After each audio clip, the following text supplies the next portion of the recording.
ازيكم يا حلوين؟ عاملين ايه؟ يا رب تكونوا بخير.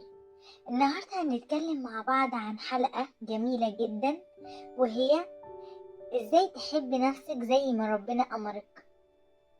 في ناس اول ما بتسمع كلمة حب نفسك ديت بيفتكروا انك بقيت مغرور او اناني او ما بتفكرش غير في نفسك، بس الحقيقة بعيدة جدا عن كده. الحقيقة ان حب النفس مش انانية، حب النفس ده رحمة وعبادة. لما تهتم بنفسك وبروحك وبجسدك وبتحافظ على صحتك وراحتك النفسية، فانت كده بتعمل اللي ربنا امرك بيه.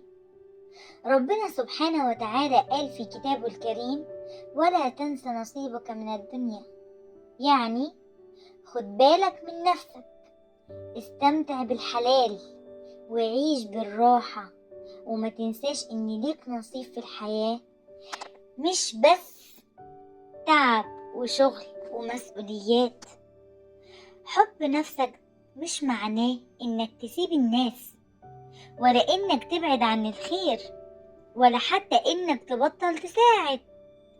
حب نفسك يعني تكون متصالح مع روحك، مع ذاتك، تديها حقها من الراحة والسلام. النبي صلى الله عليه وسلم قال: إن لنفسك عليك حقا. وده مش كلام بسيط، ده منهج حياة.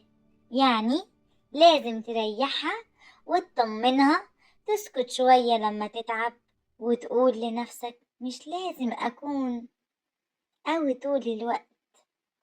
في زمن كله سرعة وضغط وتوتر، محتاج كل يوم تهدى وتهدي نفسك شوية، وتشرب فنجان قهوة في سكون وسكوت، وتسمع قرآن، وتتكلم مع ربنا كأنك بتحكي له عن يومك، وتقول له: يا رب ريح قلبي زي ما ريحت قلوب كتير.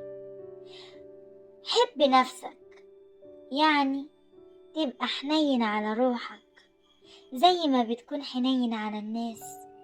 يعني تسمح لنفسك تغلط وتتعلم من غلطك وتكمل من غير ما تقسى عليها أو تكرهها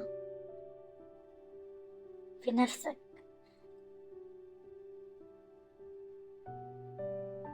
أو تكرهها. ربنا قال: لا يكلف الله نفسا إلا وسعها. يعني محدش طالب منك الكمال. ربنا عارف إنك بتتعب وإنك ممكن تقع، بس كفاية إنك بتحاول إنك تقوم تاني. ما تربطش حبك لنفسك بنجاح أو شكل أو مادة، لأن قيمتك مش في اللي عندك، قيمتك في قلبك، في نيتك، في طيبتك.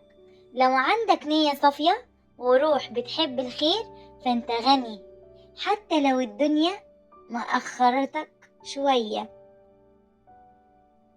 خلي بالك من نفسك، خلي بالك من صحتك، خلي بالك من طاقتك، من وقتك. الراحة مش كسل، الراحة علاج، والهدوء مش رفاهية، الهدوء عبادة. النبي صلى الله عليه وسلم كان بيخرج للخلاء أوقات يقعد لوحده يتأمل ويفكر ويتقرب من ربنا، مش لأن الوحدة حلوة طول الوقت، لكن لأن الهدوء بيرمم الروح. وفي كل مرة تقول: أنا محتاج أريح، افتكر إنك بتعمل كده علشان تقدر تكمل. ربنا قال: فإذا فرغت فانصب وإلى ربك فارغب. يعني بعد التعب خد نفس وارجع لربك واطلب منه الطمأنينة. وفي آية تانية جميلة جدا بتقول، ربنا بيقول فيها: ألا بذكر الله تطمئن القلوب.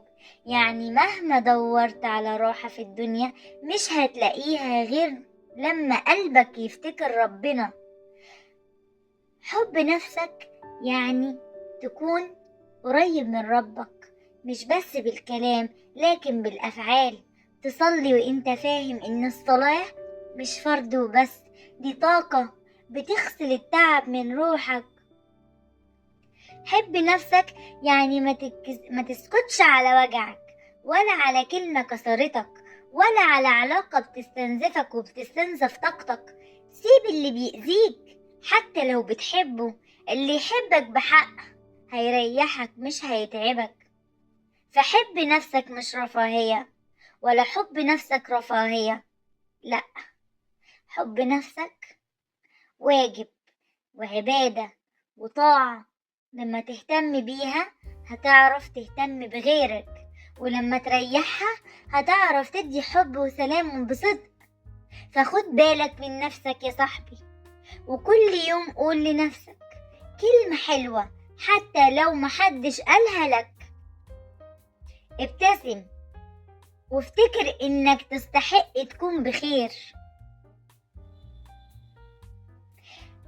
يا رب تكون حلقة النهاردة عجبتكم، ويكون كلامي بسيط يلم روحك ويفكرك انك غالي عند ربنا، وان الهدوء مش ضعف، الهدوء قوة وشفاء. وكانت حلقة النهاردة من بودكاست هدوء.